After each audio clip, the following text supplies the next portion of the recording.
ஏப்பா, நீங்க ஆதாரத்துக்கு மேல ஆதாரம் கேட்டு இந்த பொண்ணை இன்னும் பேச வச்சு இந்த கோயிலோட புனிதத்தை கெடுத்துறாதீங்க. இந்த பொண்ணு இன்னும் என்னென்ன ரகசியம் வச்சிருக்கோ தெரியலையே. இத பாருங்க, முதல்ல அவரை கூட்டிட்டு போய் இந்த பொண்ணு சொன்ன மாதிரி மச்சம் இருக்கா இல்லையான்னு செக் பண்ணுங்கப்பா.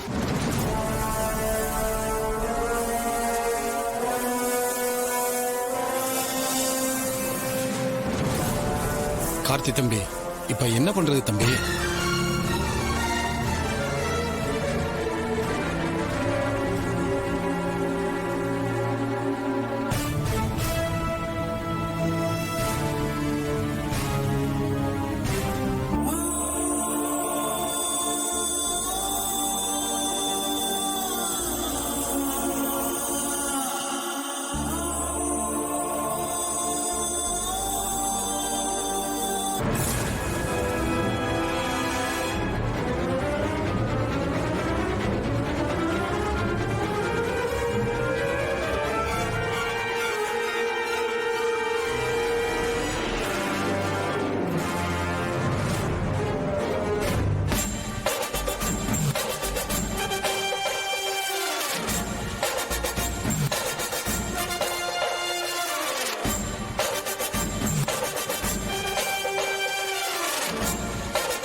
இந்த பொண்ணு சொல்றது உண்மைதான். அவர் தொடையில ஒரு பெரிய மனுஷன் இருக்கு.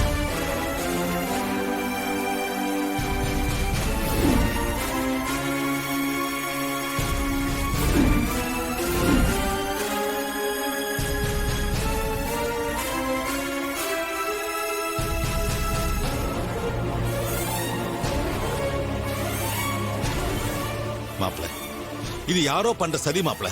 இந்த பொம்பளை யாருன்னு கூட எனக்கு தெரியாது. நான் சொல்றது நம்புங்க மாப்பிள்ள. மச்சம் இருக்குங்கிறது உறுதியானதுக்கு அப்புறம் இன்னும் என்னங்க பஞ்சாயத்து வேண்டி கிடக்கு? இவ்வளவு அசிங்கமான வேலை பண்ணுன ஒருத்தரை வச்சு இத்தனை நாளா இந்த கலச பூஜை பண்ண காத்துக்கிட்டு இருந்தீங்க. இவர் கையால கும்பாபிஷேகம் நடந்தா ஊருக்கு தான் கேடு வரும்.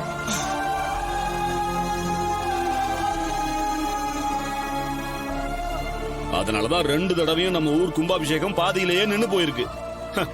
இந்த ராஜராஜன் குடும்பத்துக்கு கும்பாபிஷேகம் பண்ற தகுதி எல்லாம் கிடையாது.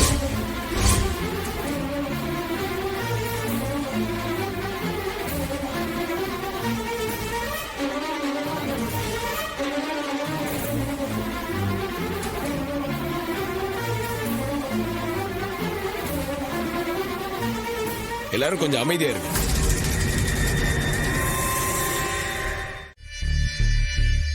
ஆனா இங்க வார்த்தை மட்டும் பத்தாது. ஐயா, நாளைக்கும் நல்ல நாள்னு சொன்னீங்கல்ல? ஆமா தம்பி, நாளை காலையில 10:30 இருந்து 11 மணிக்குள்ள நல்ல நேரம் இருக்கு.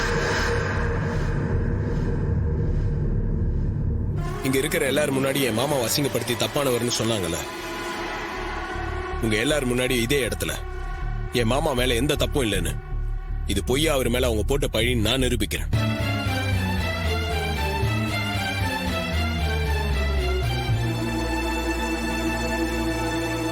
நாளை காலையில இவர் சொன்ன அதே டைம்ல இதே இடத்துல இந்த கலச பூஜை நடக்கும்.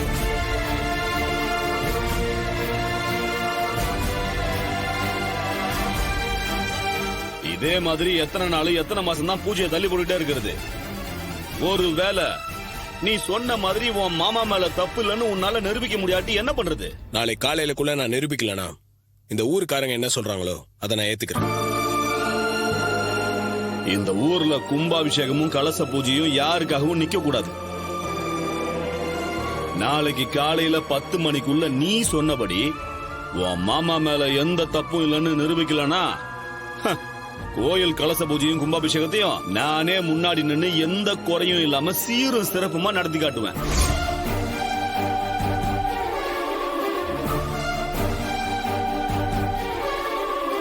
ஏன்னா எனக்கு இந்த ஊரோட நன்மையும் இந்த அம்மன் கோயிலும் தான் முக்கியம்.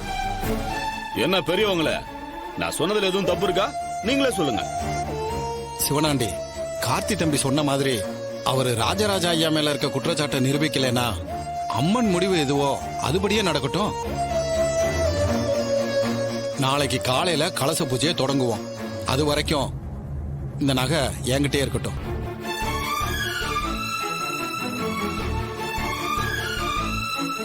சித்தப்பா வாங்க. ஆமா.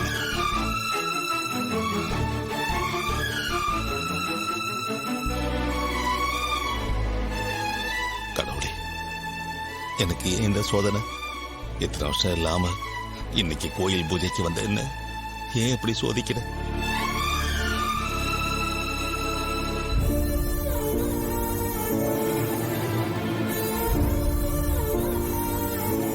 பாத்தீங்களா மாப்பிள்ள, இந்த வயசுல பெத்த பிள்ளைங்களுக்கு முன்னாடி எப்படி ஒரு பேர் வாங்கியிருக்கேன்னு.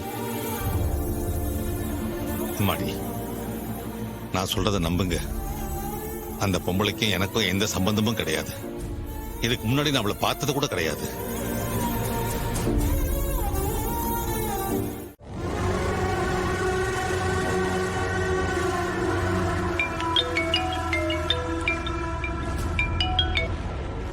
சொல்லுங்க. சந்திரா, நீ மட்டும் இப்ப என் நேர்ல இருந்தன்னு வச்சுக்கவேன், ஒரு பெரிய பூசணிக்காயை எடுத்து உனக்கு அப்படியே சுத்தி போட்டிருப்பேன். அந்த ராஜராஜன் வந்து கலச பூஜையில உட்காரும் போதே என் மனசு அப்படியே ஒடுங்கிடுச்சு. அவ்வளவுதான், இந்த முறையும் இந்த கோயில் பூஜையில நம்ம கலந்துக்க முடியாதுன்னு நான் ஒரு முடிவுக்கே வந்துட்டேன் பாத்துக்க. ஆனா நீ எங்க இருந்து பார்வதின்னு ஒருத்திய கொண்டு வந்து நிறுத்தினியோ தெரியல, சும்மா சொல்லக்கூடாது. ராஜராஜன் அப்படியே லெப்ட் அண்ட் ரைட் வாங்கிட்டா. அத நேர்ல பார்க்க அடடா எனக்கு அவ்வளவு சந்தோஷமா இருந்துச்சு தெரியுமா?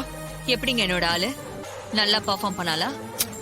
ஆனா நீ மட்டும் இங்க இருந்திருக்கணும் சந்திரா. அந்த பொண்ணு பண்ண பெர்ஃபார்மன்ஸுக்கு அந்த ராஜராஜனும் கார்த்தியும் அப்படியே ஆடி போயிட்டாங்க.